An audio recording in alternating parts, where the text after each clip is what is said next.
আসসালামু আলাইকুম। বাংলাদেশ এবং ভারতের সম্পর্ক ক্রমান্বয়ে তলানির দিকে যাচ্ছে, যার ইঙ্গিত আমরা গত ১-২ দিনে দেখতে পাচ্ছি। বিশেষ করে যে ভারতে থাকা বাংলাদেশের যে দূতাবাস রয়েছে, সেই দূতাবাসের দিকে ভারতের যেই হিন্দুবাদী যেই সংগঠন রয়েছে, সেই সংগঠনের যেই মানে হামলা করতে যাওয়ার মতো পরিস্থিতি এবং বাংলাদেশের ঘটনাটা তো আপনারা জানেনই। এরই প্রেক্ষাপটে বা এরই রেশ ধরে আপনার এই যে বাংলাদেশ ভারতীয় যেই হাই কমিশনকে তলব করেছেন, আবার ভারত কিন্তু বাংলাদেশের হাই কমিশনকে পরক্ষণেই তলব করেছেন। এই বিষয়গুলো কেন্দ্র করে বাংলাদেশ এবং ভারতের যে সম্পর্ক, এই বিষয়গুলো নিয়ে আলোচনা করতে চেষ্টা করব। আশা করি সম্পূর্ণ ভিডিওটা আপনারা দেখবেন এবং আপনাদের মূল্যবান মতামত কমেন্ট বক্সে লিখে জানাবেন। চলুন শুরু করি। আপনারা জানেন ভারত বাংলাদেশের অকৃত্রিম বন্ধু।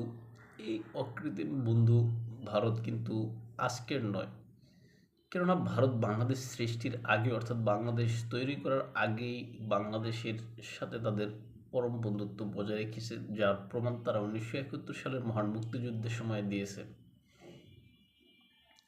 1971 সালে ভারত আমাদেরকে অস্ত্র,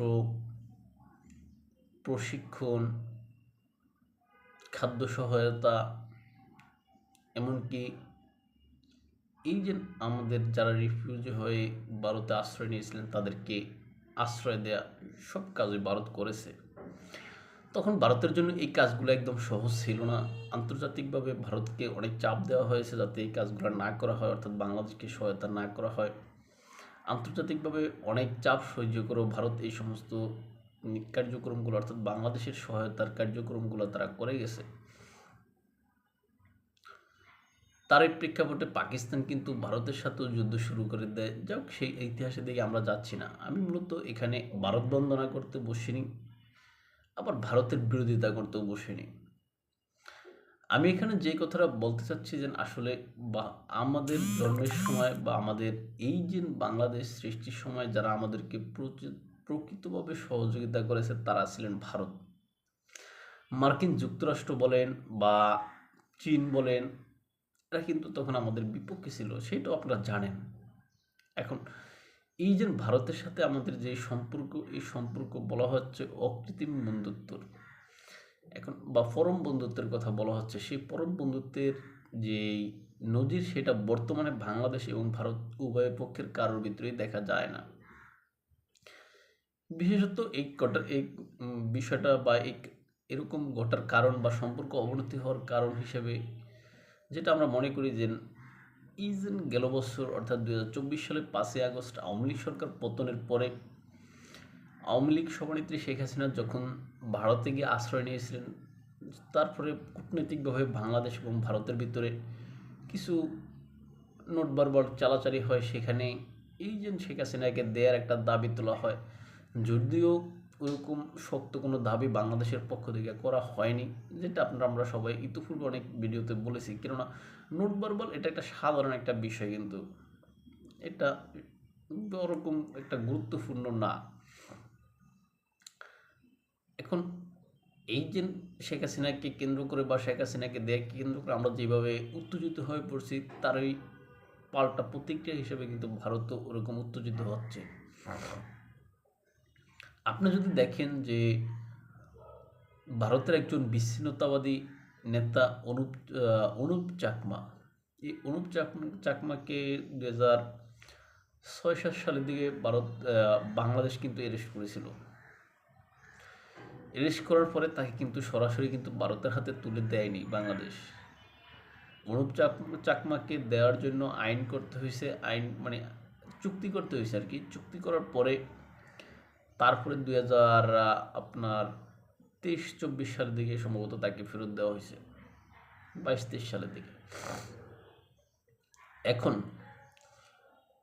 এই হচ্ছে সেখানকার অবস্থা। এখন আমরা শেখ হাসিনাকে আজকেই চাচ্ছি, সুতরাং আমরা যত গরম গরম চাচ্ছি এত গরম গরম হবে না। আর তাছাড়া আমাদের দেশের একটা পক্ষ বা আমাদের বাইরে যেভাবে এই যে ভারতের সেভেন সিস্টার নিয়ে কথা বলে, ভারতের সর্বভৌমত্ব নিয়ে কথা বলে, ভারতের ইত্যাদি ইত্যাদি নিয়ে কথা বলে, এটাও ভারত ভালো চোখে দেখে না।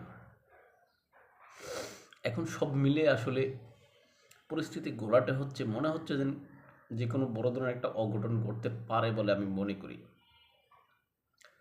কেননা এই বিষয়ে কিন্তু আপনারা জানেন, গত 22শে ডিসেম্বর এই যে রাশিয়ার রাষ্ট্রদূত কিন্তু বাংলাদেশে যিনি রয়েছেন তিনি কিন্তু সতর্ক করেছেন। তিনি বলেছেন যে দুই দেশের ভিতরে যে উত্তেজনা বা যেই পরিবেশ অবনতির ঘটনা, এটা আসলে দুই দেশকে সমাধান করে নিতে বলেন তিনি। অর্থাৎ রাশিয়ার পক্ষ থেকে এটা বলা হচ্ছে। আর রাশিয়ার মতো বড় শক্তি এটা বলা মানে রাশিয়া এখানে বড় ধরনের গন্ধ পাচ্ছে, বড় ধরনের এখানে আসনের সংকেত দেখতেছে। এই জন্য রাশিয়া সতর্ক করে উভয়কেই এই উত্তপ্ত পরিস্থিতি সামাল দিতে বা ঠান্ডা করার জন্য বলতেছে। এখন বাংলাদেশ কি আসলে সেই কথা শুনবে কিনা, নাকি বাংলাদেশ তার মতো করে এগিয়ে যাবে, সেটি দেখার বিষয়। তবে ভারত প্রাথমিকভাবে যে ছাড় দেওয়ার নীতি গ্রহণ করেছিল, ভারত এখন ছাড় দিচ্ছে না। কেননা এই জন্য বাংলাদেশে ভারতীয় যেই হাই কমিশনের দিকে আমরা বা আমাদের যেই লোকজন যেভাবে গিয়ে বা আমাদের বাংলাদেশের আর কি, তারা যেভাবে এই জন্য ভারতীয় হাই কমিশনকে ঘেরাও করা বা ঘেরাও করতে যাওয়া বা ইত্যাদি ইত্যাদি কার্যক্রমগুলো করতে চেয়েছিলেন, তারই পাল্টা প্রতিক্রিয়া হিসেবে ভারতেও কিন্তু ভারতীয় জনগণ, ভারতের বিভিন্ন সংগঠন, তারাও কিন্তু এই যে বাংলাদেশের হাই কমিশন দূতাবাসে গিয়ে হামলা করতে চাইতেছে বা সেখানে এরকম পরিস্থিতি করতেছে। তবে সেখানে ভারতে যেটা দেখেছি আমরা, যে ব্যতিক্রম, যে ভারতের এই যে আসামের মুখ্যমন্ত্রী যিনি হেমন্ত শর্মা সম্ভবত নামটা, এই যে আসামের মুখ্যমন্ত্রী তিনিও কিন্তু সশরীরে সেখানে উপস্থিত ছিলেন। এখন বাংলাদেশের পক্ষ থেকে বাংলাদেশের মানে এই পর্যায়ের, অর্থাৎ সাধারণত একজন এমপি মন্ত্রী পর্যায়ের বা এরকম কেউ ছিল না যারা ভারতীয় হাই কমিশন ঘেরাও করতে যাবে।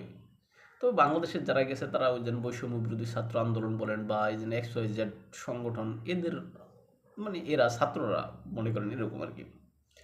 এখন ভারত এটাকে দেখে যে মৌলবাদীদের বিষয় হিসাবে, আবার আমরা ভারতের যে বাংলাদেশের হাই কমিশন গ্রাও, বাংলাদেশের যে দূতাবাস গ্রাও ভারতীয়রা করছে, সেটাকে আমরা দেখি হিন্দুত্ববাদীদের এই যে বিষয় হিসাবে। অর্থাৎ দুই দিকে ফোকাস। বাংলাদেশিরা ভারতীয়দেরকে দেখতেছে হিন্দুত্ববাদী হিসেবে, হিন্দুত্ববাদী বা ভারতীয়রা বাংলাদেশিদেরকে দেখতেছে মৌলবাদী হিসেবে। এখন এই যে হিন্দুত্ববাদী আর মৌলবাদী দুই দেশ দুইভাবে যেভাবে আপনার তাদের হাই কমিশন গ্রাউ বা এরকম কার্যক্রম করতেছে, এটা সম্পর্ক অবনতির দিকে যাচ্ছে। আর এই অবনতির রেস ধরেই কিন্তু এই যে উভয় দেশ উভয়ের কূটনীতিককে তলব করতেছে। আর এরকম ঘন ঘন কূটনৈতিক তলব, এটা আসলে ভালো লক্ষণ মনে হয় না আমার কাছে। তাই আমরা চাই বাংলাদেশ এবং ভারতের ভিতরে যেই বিদ্যমান যে সমস্যাগুলো আছে, এই সমস্যাগুলা সমাধান করে যাতে বড় ধরনের কোনো এখানে পরিস্থিতি বা মারাত্মক পরিস্থিতি মানে পরিবেশের অবনতি যাতে না ঘটে, এই বিষয়টা আমরা চাই। আমরা চাই উভয় দেশের সরকার, উভয় দেশের ঊর্ধ্বতন কর্তৃপক্ষ বিষয়গুলো মাথায় রেখে এগুলো সমাধান করবেন। আর একটা কথা যেটা যেন ভারতীয়রা প্রায় সময় বলে, তারা মানে ভারতের মন্ত্রিত্ব পর্যায়ে বা উচ্চ পর্যায়ের কেউ না, সাধারণ জনগণ, যেমন আমরা যেরকম আমাদের দেশের কেউ কেউ বলে যেন ভারতের সেভেন সিস্টার দখল করা ইত্যাদি ইত্যাদি। আবার ভারতেরও এরকম কিছু লোক আছে, তারাও বাংলাদেশের চট্টগ্রাম দখল করবে ইত্যাদি ইত্যাদি কথা বলে। এখন উভয় দেশের পক্ষ থেকে এই সমস্ত বিষয়গুলো পরিহার করা উচিত। কেননা বাংলাদেশেরও যেরকম স্বাধীন সার্বভৌমত্ব রয়েছে, ভারতেরও এরকম স্বাধীন সার্বভৌমত্ব রয়েছে। এখন বাংলাদেশ এবং ভারতের কিছু মানুষ এরকম উগ্রতা দেখাবে। তাই এটা নিয়ে রাষ্ট্রীয় পর্যায়ের যারা ঊর্ধ্বতন পর্যায়ে রয়েছেন, তারা এটা নিয়ে যদি এরকম পরিবেশে মানে পরিস্থিতির ঘোলাটে করেন, তাহলে এটা আসলে লজ্জাস্কর বলে আমি মনে করি। তাই ভালো থাকবেন সবাই। দেখবো অন্য কোনো ভিডিওতে অন্য কোনো বিষয়ে। আমাদেরকে যদি আপনারা ফলো করতে চান ইউটিউব এবং ফেসবুকে স্বপ্নচারের কথা নামে, ইনস্টাগ্রাম ও টিকটকে এনে দেখতে পারেন। আসসালামু আলাইকুম।